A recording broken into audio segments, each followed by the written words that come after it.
Good morning, everyone.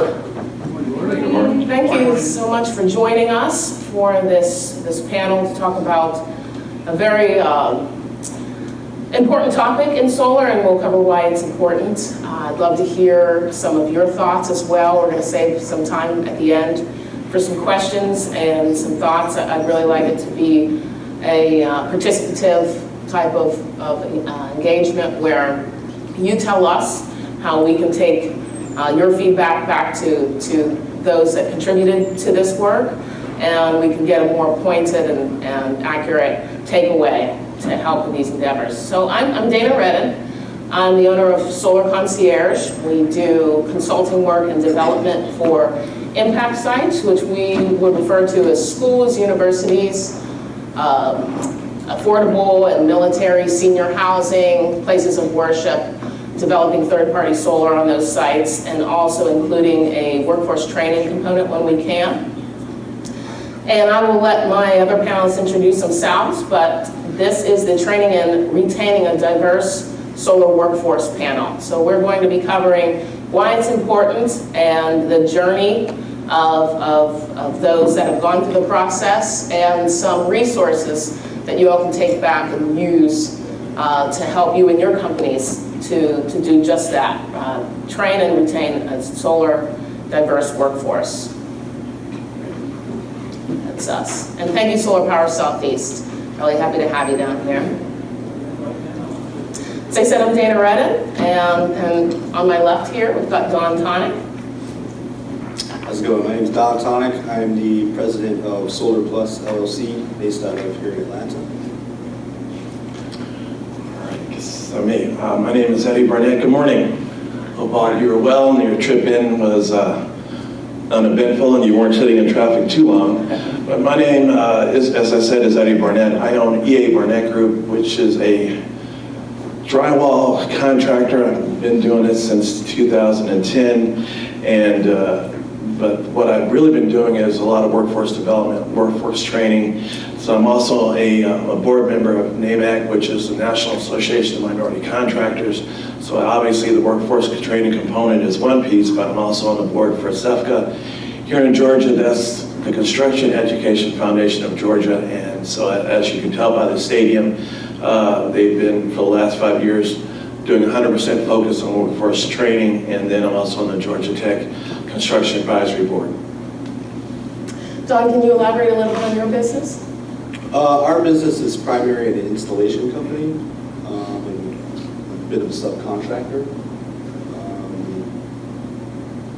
That's kind of my expertise, is installing stuff. NABCEP certified. And NABCEP. Excellent. So why is diversity important in solar? A really amazing study came out. We're really fortunate to have recent and thorough research and information provided by the Solar Foundation. Maybe you all got a phone call from them. Thanks to everyone who spent the time to participate in this survey.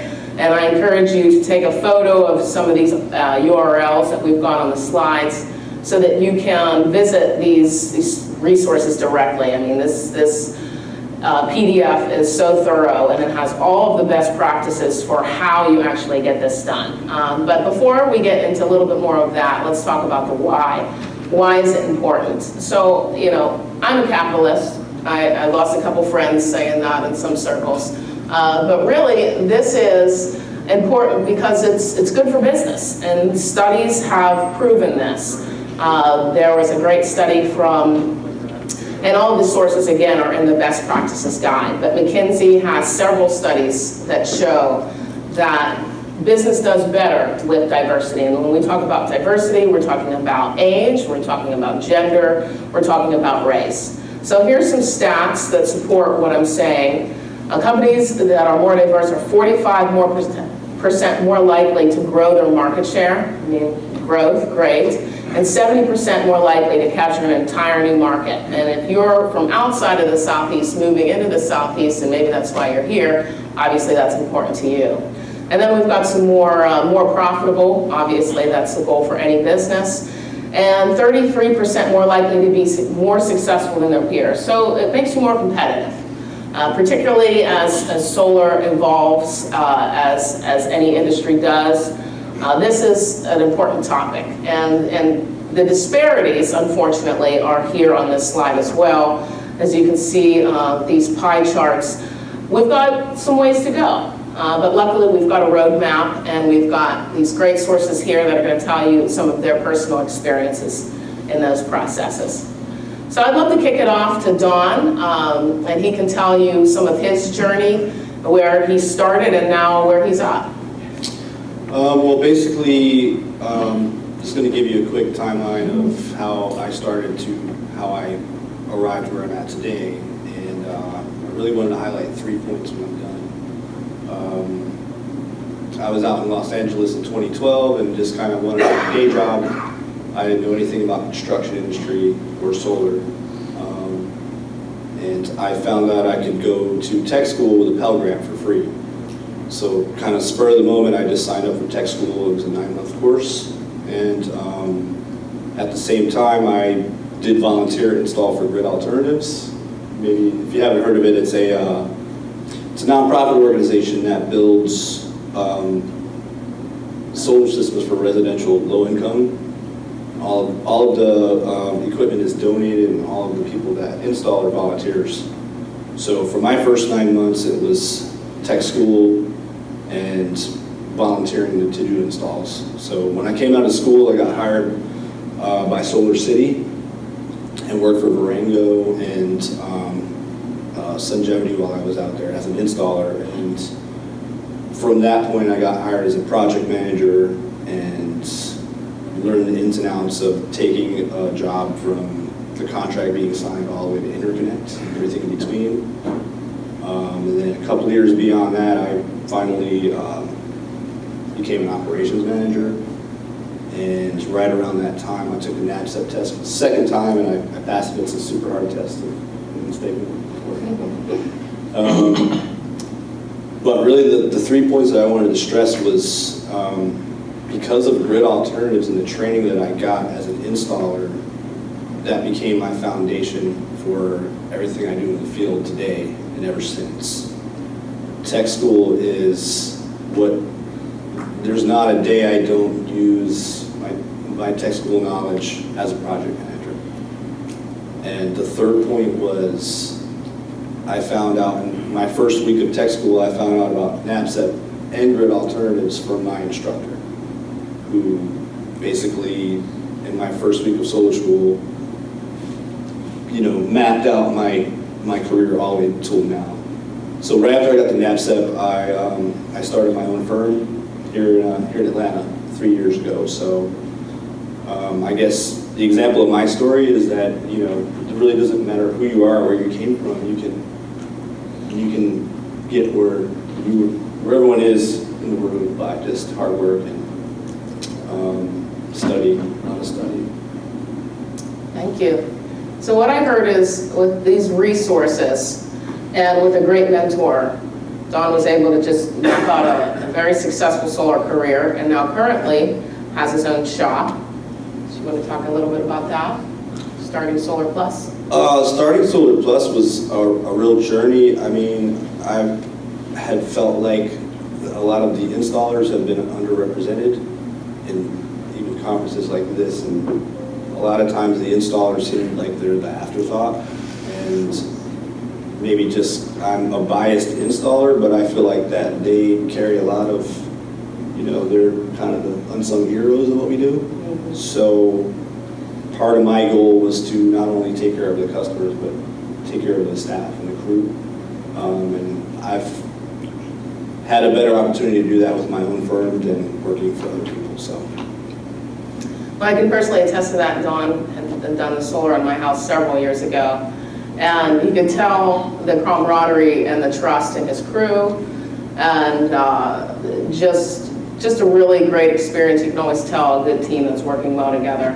And I attribute that to Don and those that came before him that kind of showed him exactly how it all works. So thank you, Don, for the solar and the testimony. Anytime. Next, we've got Eddie Barnett. All right. Can I get a show of hands? How many people are from the Southeast or live, work, play? All right, so most of us are from the Southeast, and I appreciate that. I like Don, and I like anybody else. I think we all take a journey, and on that journey, you start out going one way and you end up somewhere else. But I started out in the military, almost 14 years. And I was Air Force, but I was in joint units, so I have Army ribbons, which is really kind of rare. So I'm more Army than Air Force, which is really strange. But along that route, I was in an air crash in '94 at Pope Air Force Base, which I was on my way to finishing up a career in the military, and someone decided to crash a plane on top of me. So that led me to General Motors and a corporate life, and then after that I started my own construction company in 2004. And along the way, one of the things that I always picked up was watching the solar energy world, watching renewable energy, and always looking on the outside, looking in and wondering, okay, how will I ever get to this world? And then lo and behold, I met Dana Redden. So I have been a Solar Concierge fan since I met her, and I truly believe in what she stands for and what she does. So along the way, I did a lot of drywall. So if you fly out of the airport, Concourse C&D, all that drywall is mine. We're a heavy commercial drywall company. But I also, about 5 years ago, began to volunteer on Westside Works and working with students and working with faculty, and saw very quickly that the agencies that were out there, we all were 10 years behind. I don't know if your own children, I know with mine, what degree are you going to get? Are you going to get an engineering degree? What are you going to do with this degree program? And we quickly found out that the missing ingredient was the knowledge that workforce development, skilled trades. How many of you are going crazy for a good skilled trade workforce? Don is an example of that skilled trade workforce. The folks that I work with and in SEFCA, we've got about 1,700 students in the pipeline. We started middle school. I am completely impressed with this event, and when I say impressed is that what could have been, whether career fair to tie this into youth, because the more we get this out there, the better it is for the industry. I think it's impressive. I put a lot of children and adults into the electrical apprenticeship programs. They pass a basic math test, and then away they go. So I hope to be a better conduit to what Don does and to what Dana does in getting the word out to, we've got a pilot program at Norcross High School and one at Washington High School here in the city, and that goal is to spread the word to your industry. I would say what I focus on is pre-apprenticeship, to get them ready for a strong apprenticeship program. I also work with what's called WorkSource Georgia, which is under the Atlanta Regional Commission. All that's to say that it's a collaborative effort. I think this is way too hard for any individual. I think we each wake up every morning hoping to make the world a little bit better than we found it. Again, that's what diversity really means. It's just trying to make it a little bit better and to find a way to be passionate about what it is we do every day. So I would urge you, or actually challenge you, to find a way to tie in local agencies. And this is off subject, but in Gwinnett County alone, there's close to 1,200 families that live in extended stays. We have in where you're sitting, in $1 billion stadium, you now have the Gulch, that's a $5 billion deal. There's $1 billion worth of construction going as we speak. We throw the term billion around like candy here. And I think in Dallas and Atlanta, you're almost recession-proof. But what that also means is we're all in this fight to find talent. That workforce thing is not going to go away. We did not focus on it 10 years ago as we should. We did not go to the high schools and go, wait a minute, that technical school thing, I think that might work. So now we're clawing back at, technical schools, from superintendent training, every type of training you can imagine, concrete of all things. There are fly-ins into Capitol Hill that I flew in on about a month ago, and every industry has been flying in to do one thing: find a way to find workforce development, find a way to get a real strong skilled trades program in everyone's respective state. Some states, like Texas, have C3, which I think Merrick Brothers started, but we have SEFCA, which is being replicated around the country, or trying to replicate it. But again, I'm hoping, as Dana said, that we get a bit of discussion on what are the pains, what is going right, what isn't going right, how are we going to, and this is a challenge in 5 years, find a way to complete projects when we haven't filled a pipeline full of young men and young ladies to do this important work. Don's story is very important in that he made a choice, he stuck with it, he had a mentor, but how do we recreate another Don? Thank you, Eddie. So what I heard from Eddie is solar training is part of an overall arching initiative to pour into the trades. And it's a great specialization for folks. Also that we need to start them early, show them the benefits of solar before they've even graduated high school, so they can see a clear path. Just as Don had mentioned, one of his mentors said, hey, this is what it looks like. You're here, and you can go here, and these are the steps in between. And also that there are resources across this country to tap into. And we're going to touch on those resources in just a second. So again, more statistics.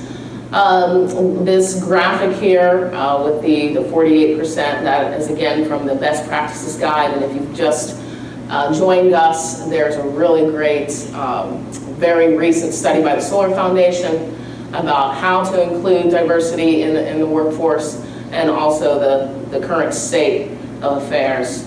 And I think mentorship, again, is really one of the most important pieces of that. So here are some action items that we can really start to work on right now.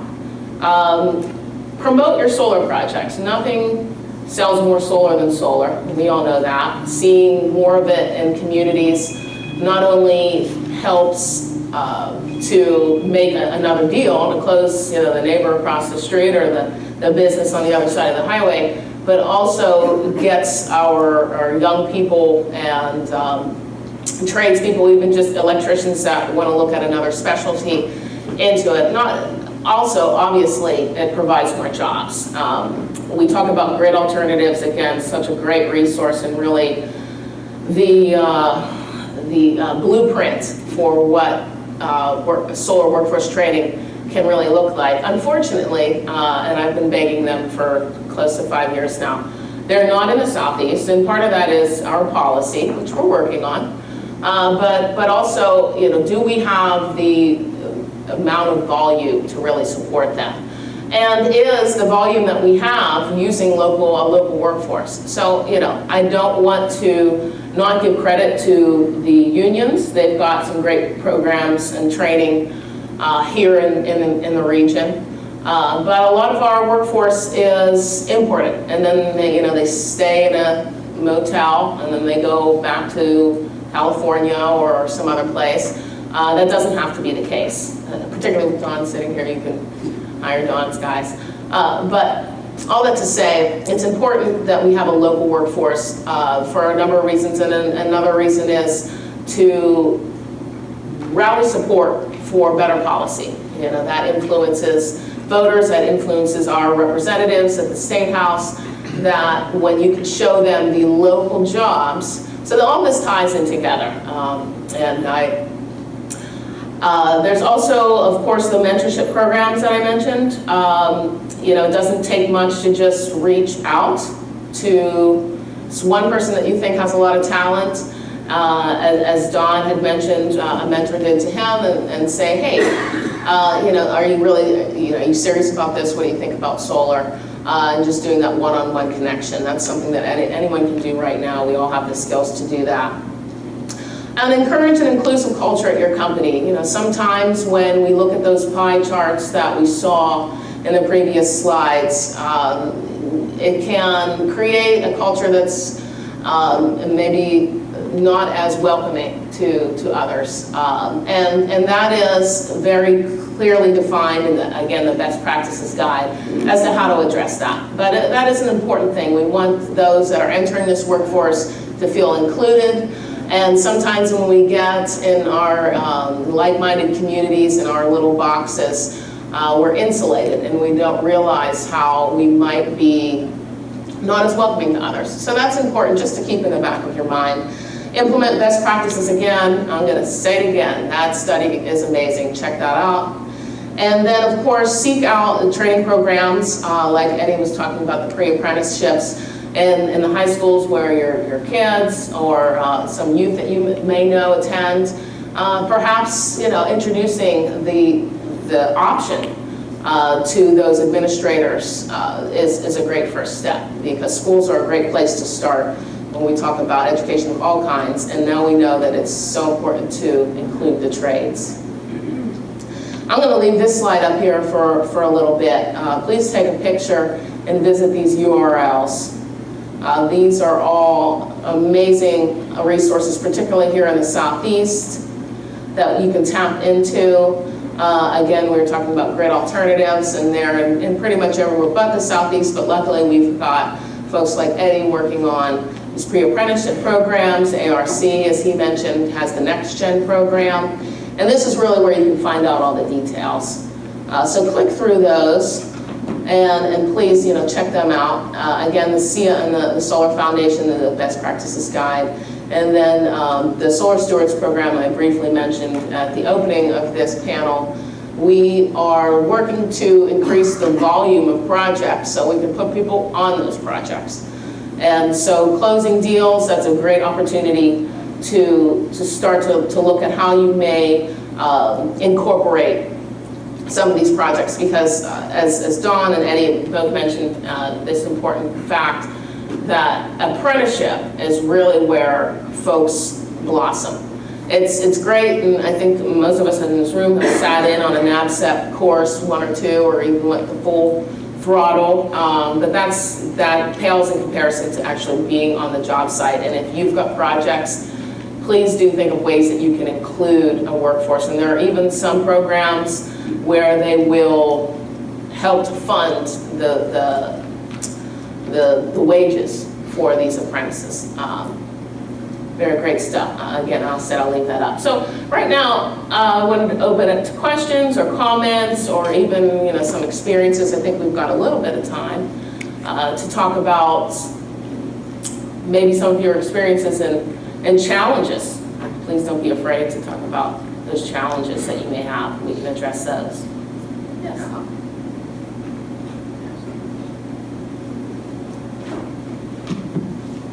Just getting close. All right. Hi, I'm Steve Callan. I'm the Executive Director of the North Carolina Clean Energy Technology Center at NC State. Thank you. So we do a lot of continuing education training, and we attract a lot of different students that come through our programs, and we do customized training for companies that are in the field, as well as kind of our general offerings. I'll tell you that we really struggle to find particularly minority candidates that can come to our trainings.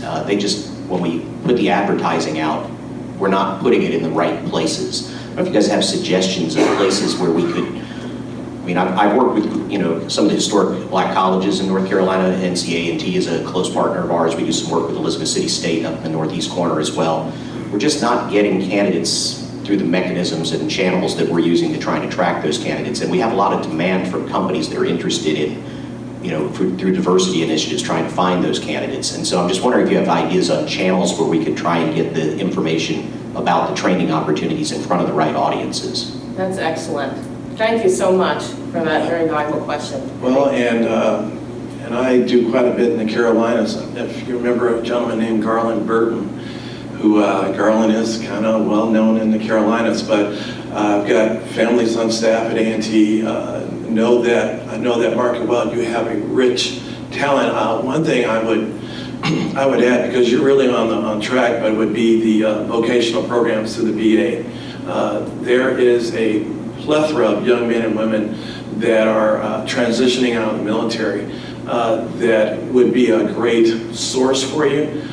So between Fort Bragg and even the Air Force Base, I don't know if Seymour Johnson's still open, but that's another really good resource. They're used to the training, they're used to the rigidness of what needs to be done, and they sometimes make a good co-op or pairing to the young people that are either coming out of high school. So what I usually do is I take a voc rehab guy and I find a young lady or young man that's in the inner city or struggling, and they've got kind of a built-in mentor. But I mean, that's That's a great idea. I didn't realize that they had that robust of a program, because we just managed to get the GI Bill approved for funding some of our training courses. So I'd love to talk with you more about that. Congratulations.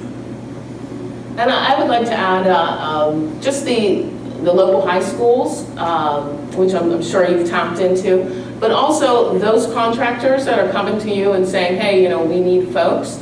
Perhaps on their, a utility scale array, or even if they've done solar on a rooftop, if they're promoting their project, maybe right underneath their sign, there's an opportunity for your logo that says, would you like to work in solar? Because typically, it really starts with, hey, what's that over there? That looks like a cool career. But that's a wonderful question. Thank you very much. Tech schools are also a really good resource too. A lot of the tech schools don't have solar courses, so it doesn't hurt to let the faculty know that it's a growing industry and maybe they should start one. Time's up.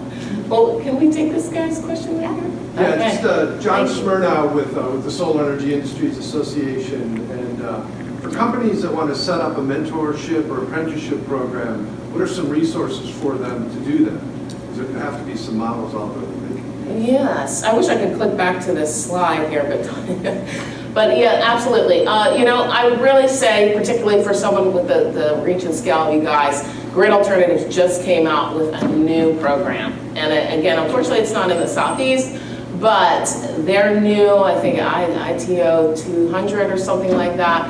It just rolled out. Maybe check their email. They sent a survey out that they were really polling the industry to see what needs are there. But my first and foremost, and Dawn as a grid veteran would attest, Grid Alternatives is a great place to start. Yeah, we have a good relationship with them. Yes, yes. Yeah, they kind of set the best model because they're not burdened by the day-to-day grind that a for-profit company has. So they're really focused on trying to get you to be the best installer you can be. So, especially their team leader program. So, you hire their team leaders, you're guaranteed to have really great prospects. And I know you guys helped write it, but the Best Practices Guide has got some resources. And I can certainly share some of the ones that we had put up on a slide a couple moments ago. Thank you. I think that's it. Thank you all for being here.